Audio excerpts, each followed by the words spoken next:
Hello, James.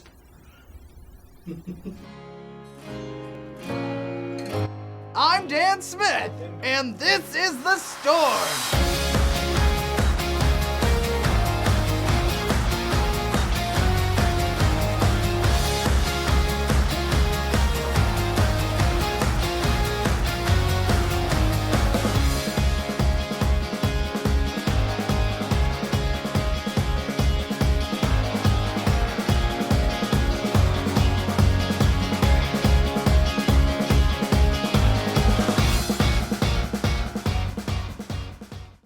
I'm Quin. I'm Nathan. And this is Game Storm. Today on The Storm... Wait. We're gonna do something new today, okay? We have this normal formula down pat, but I want to do something new. I'm not ready for that. I'm new. Ian? There's no point in stopping him now. Ian! Don't worry, I've seen this work on tons of channels. Okay. Now today on the Game Storm, we're going to talk about Battlefront 3. It's not 3. Shut up! It's 3. Okay. When I first played Battlefront, I was wowed. I mean, I was just glued to the chair. Yeah, it looks just like the movies. Wait, why are we in a church? I mean, the graphics are so amazing, so fantastic. When an AT-ST shoots rockets, it looks like there are strings attached to the rockets. It was very ultra-realistic and true to the movies. Why are we in a church? But that was the extent of the impressive feature...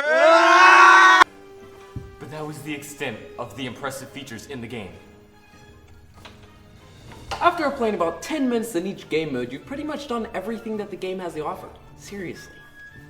They took out the original formula, blended it up, took out all the good bits, and then just left over this bland piece of crap. Speaking of botched designs, the game is totally imbalanced due to the deluxe edition, which people can purchase.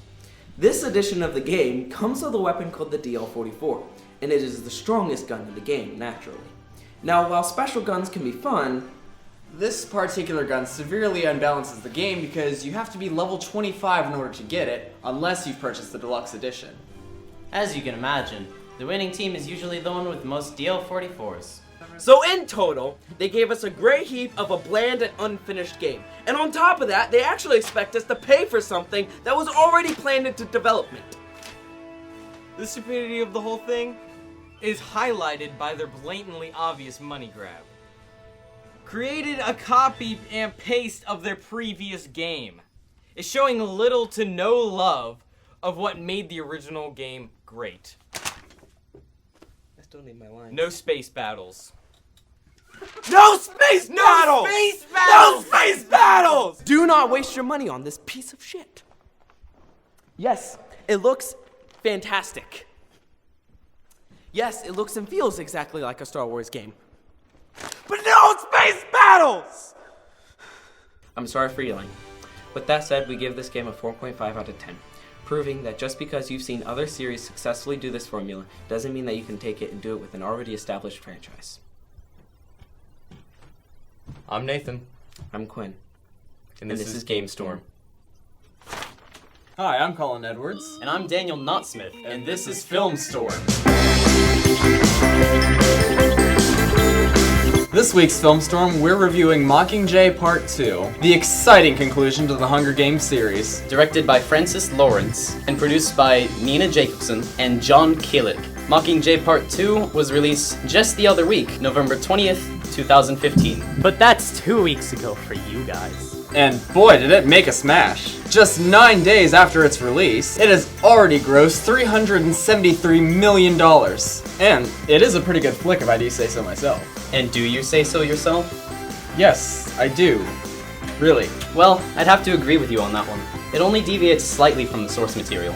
And Jennifer Lawrence does an amazing job in her portrayal of Katniss. I just love Jennifer Lawrence! Now, it also did have some pretty good action scenes. Or, at least for most of the flick. There were a few instances where the camera was a bit too shaky and it was hard to tell sometimes what was really going on. The confusion did play into the feeling of the movie and the chaos of war. I still would have liked to know a bit more of what was actually happening. And while it's a bit different from how it happens in the book, it's still just as intense and just as thought-provoking. I was on the edge of my seat the whole time going, just do it! That poor cat, though. That piece of shit cat's not even the right color! She's not coming back! Whoa, whoa, whoa. Okay, let's keep it together here. I have nightmares too.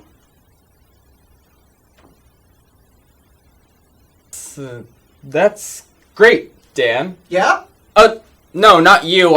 New Dan, not Smith. Oh, okay. Anyways, all in all, I give this movie an 8 out of 10. The stakes are high, the actors' performances are superb, and it is a satisfying ending to the Hunger Games series. But some of the action scenes are a bit out of hand, and the beginning is a little slow, but it's definitely worth a watch. I'm New Dan, not Smith. And I'm Colin Edwards, and this has been Filmstorm. I'm Dan Smith, and this is Love Life Storm. Dan? Yeah. This is Anime Storm. Oh yeah, that's right. I'm Dan Smith, and this is Anime Storm. It seems the white rice lover of Love Live, Hanayo, has her own brand of rice that she can eat. DG7, a character licensing firm that mostly works with Yotsoba, and exclamation point, is taking pre-orders for this new character-based organic rice. Not that Love Live doesn't already have everything in Japan. In other news, the Singaporean cinema chain Golden Village has begun streaming a subtitled video for the new Arpeggio of Blue Steel movie. The movie is titled Ars Nova Cadenza. It will be released very, very soon, like last week. Odex Private Limited is distributing this film. The movie was released on October 3rd on over 60 Japanese screens, and it was ranked number 7. It brought in 67 million yen. Although knowing Japan, that's like $1,000. Finally, Saitama, the famous hero from One Punch Man, has punched his way all the way into Fallout 4. This mod changes you into Saitama, obviously, in his red and yellow attire. You can even kill the hardest enemies in the game with one punch, even the mole rats. Anyways, I'm Dan Smith, this was Anime Storm, and I'll see you again next week.